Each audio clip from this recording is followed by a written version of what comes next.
गाजीपुर क्या पूरे देश के लोग जानते हैं गाजीपुर क्यों आना पड़ा।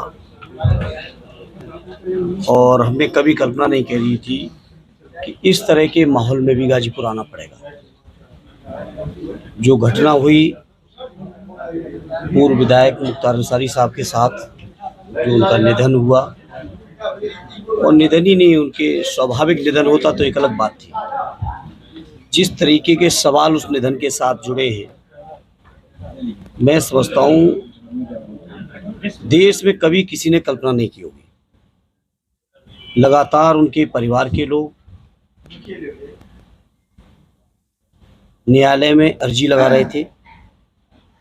माननीय सर्वोच्च न्यायालय तक उनकी अर्जी इस बात को लेकर गई थी कि जेल में रह के वो अपने को सुरक्षित महसूस नहीं कर रहे।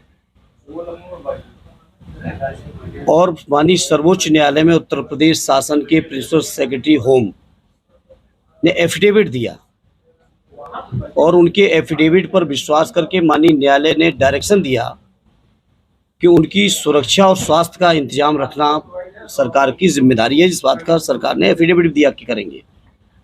लेकिन बावजूद इसके जो परिजनों से मिलने के बाद सभी चीज़ों को जो समझने का मौका मिला, जितना मैं समझा, उनके परिवार में उनके बड़े भाई और इस क्षेत्र के बहुत जिम्मेदार नेता और वर्तमान सांसद भी हैं, पहले भी रहे, कई बार के विधायक आदरणीय अफजाल साहब से बात हुई, परिवार के और साथियों और लोगों से, परिवार के लोगों से बात हुई, उनके बेटे उमर साहब से हुई, मनु से हुई।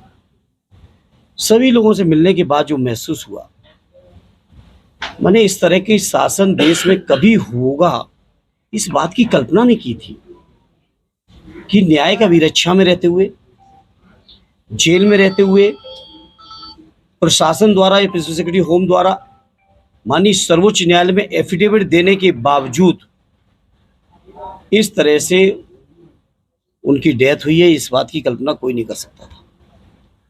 और जैसा कि घटना दर घटना है, मैं सोचता हूँ आप सब गाजीपुर के जिम्मेदार साथी हैं, प्रतिनिधि हैं, आप लोगों को मुझसे बेहतर पता होगा